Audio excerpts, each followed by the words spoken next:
শহীদ কারা? শহীদি মৃত্যুর কোনো আলামত আছে কিনা? গুনাহ করে তাওবা করি, ভাবি যে আর গুনাহ করব না, তারপরও গুনাহ করে ফেলি, এর থেকে বাঁচার উপায় কি? বাচ্চারা সাবালক হওয়ার আগে যে নামাজ পড়ে এটি কি নফল না অন্য কিছু বলবে? বাচ্চারা কোরআন পড়ে, মসজিদে যায়, বাচ্চারা নামাজ পড়ে না। বাচ্চাদের আমলনামা খোলার আগে, আমলনামা তো আল্লাহ একটা নির্দিষ্ট বয়সে ওপেন করেন, নাকি আগে থেকে করে?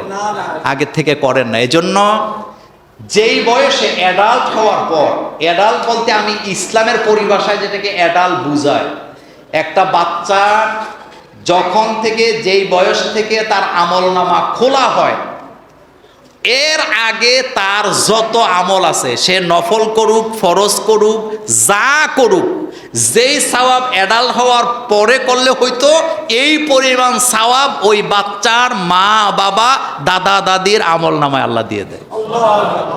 এটা ফালানো কি কোনো সুযোগ? আপনি এটাকে ছোট করে দেখেন না।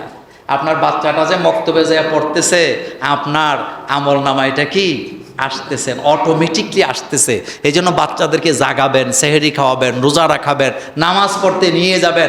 আপনি বাপ, আপনি হাত ধরে বাচ্চাটাকে নামাজে কি নিয়ে যাবেন, তার আমল আপনার আমল। আলহামদুলিল্লাহ, তার আমল আপনার আমল। দেখেন, নাবালক বাচ্চা যাদের মারা যায় তারা খুব কান্নাকাটি করে না? কিছু কিছু মহিলারা আসরের নামাজের পরে কিছু খায় না, কই বাচ্চার সাথে আর নাকি দেখা হবে না। অথচ নাবালক বাচ্চা যাদের মারা গেল, আল্লাহ যাদের বাচ্চা নিয়ে গেলেন, এই বাচ্চা কিয়ামতে তাকে জান্নাতে নেওয়ার জন্য যথেষ্ট। রাসূল করিম সাল্লাল্লাহু আলাইহি সাল্লাম বলেছেন, কিয়ামতের ময়দানে নাবালক বাচ্চা যাদের মারা গেছে সবগুলা বাচ্চা আরশে আজিমের সামনে যেয়ে দাঁড়াবে, দাবি নিয়া। কি নিয়া? আল্লাহর আরশে আজিমের সামনে যে আল্লাহকে বলবে, আল্লাহ, নাবালক অবস্থায় দুনিয়া থেকে আমি বিদায় নিয়েছি, আব্বা আম্মার চেহারা দেখে আমার তৃপ্তি হয় নাই, আব্বাকে ভালো করে দেখি নাই, আম্মাকে ভালো করে দেখি নাই। আল্লাহ, তোমার সামনে এসেছি, তুমি একটা সুযোগ দাও, আমার আব্বা আম্মাকে মাফ করে দাও, আমি যেন তাদেরকে নিয়ে জান্নাতে থাকতে পারি। যেটারে সম্পত্তি দিয়ে গেছেন, কথা বুঝেন, যেটাকে গাড়ি দিয়ে গেছেন, বাড়ি দিয়ে গেছেন, সম্পদ দিয়ে গেছেন, পাগল হইয়া নিজে না খাইয়া সিরা লুঙ্গি পিন্দে নাই? কথা বলেন না কেন? নিজে সিরা লুঙ্গি পরে যেটারে দিয়ে গেছেন, হেডা ওই যে বউ লইয়া নাতি ফতিলে আমোদ করতেছে, আপনার খোঁজ নাই। কিন্তু যেটা নাবালক অবস্থায় মারা গেছে, রাসূল বলেন এই বাচ্চাগুলো আরশে আজিমের সামনে বীর করবে ততক্ষণ, আল্লাহ তার মা বাবাকে ক্ষমা করে জান্নাত দিবে না যতক্ষণ। তাহলে নাবালক বাচ্চা, এটা লাভ না লস? এটা লাভ। এটা দিয়ে আমল করাবেন, নামাজ পড়াবেন, কোরআন পড়াবেন, এটা কি শিক্ষা দিবেন, তাহলে আপনার আমল নামা কি হবে? বাড়ি হবে। গুনাহ করে তাওবা করি, ভাবি যে আর গুনাহ করব না, তারপরও গুনাহ করে ফেলি, এর থেকে বাঁচার উপায় কি? আসলে এটা হলো আমাদের একটা ফিতরত, কথা ঠিক না? একটা অপরাধ করলো, করার পরে আবার কিছুদিন ঠিক ছিল, আবার জড়ায় যায়, এরকমের আছে না নাই? এটা হয়, এটা হতে পারে।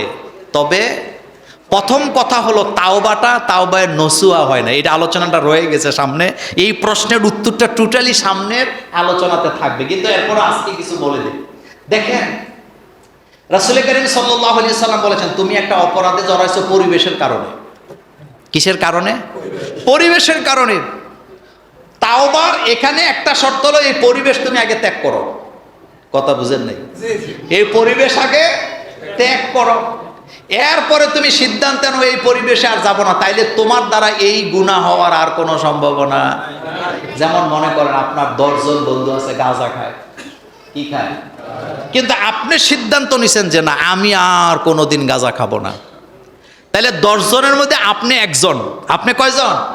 কিন্তু এখনো খারাপ পথে রয়ে গেছে কয়জন? এখন তারা যেখানে আড্ডা দেয়, 2-1 মাস পরে আপনার একটা কুতকুতানি উঠছে যে আমার দোস্ত যতই ও গাঁজাখোর, দোস্ত তো আমার, একটু দেখে আসি তারা কি করে। এখন যদি আপনি ওই পরিবেশে যান, যাইয়া দেখতেছেন 9 জনের নাক দিয়া মুখ দিয়া কি বাইর হয়, তা আপনি না এখান থেকে একবার আইছেন, আপনি এখন মনে মনে কইতেছেন আরে আজগার একটা টান দিয়ে যায়। এই এক টান দেওয়ার পরে আপনি এখন কোথায়? কথা বল না। আপনি এখন কইতেছেন দোস্ত তোরার যে দশা আমারও কি পরিবেশ। রাসূল যে কত সতর্ক ছিলেন। রাসূলুল্লাহ সাল্লাল্লাহু আলাইহি ওয়াসাল্লাম জায়গার নাম বদলে দিতেন। জায়গার নাম রাসূল সাল্লাল্লাহু আলাইহি ওয়াসাল্লাম কোথাও গেলে জিজ্ঞেস করতেন এই জায়গার নাম কি। নাম শোনার পরে আল্লাহ রাসূল বলতেন এখানে বসবা না, এটা খারাপ জায়গা, সামনে চলো। রাসূলুল্লাহ সাল্লাল্লাহু আলাইহি ওয়াসাল্লাম যখন মদিনাতে গেলেন, মদিনার নাম কি ছিল দুই একজনে বলেন তো? ইয়াসরিব। রাসূল যায় প্রথমে মদিনার নাম বদলে দিলেন। এখন কথা বললে আপনারা আবার কি বলেন, আমাদের দেশের নাম কি? দেবপুর। কথা বল না। কিপুর, দেবপুর, শ্রীপুর, রামপুর, গণেশপুর। কথা বলে না কেন? তা আপনি কি বুঝেন নাই নামগুলো কোত্থেকে আসছে? এখন আপনি মুসলমান, আপনি বদলাইলেন না কেন? মুসলমানের নাম জাগার নাম দেবপুর হবে না। আমি আবার ওই যে উল্টা বুঝছেন না, মুসলমানের নাম হবে মোহাম্মদপুর। মুসলমানের জেলার নাম লক্ষ্মীপুর হয় না, মুসলমানের জেলার নাম হয় মুসলিম একটা নাম হবে।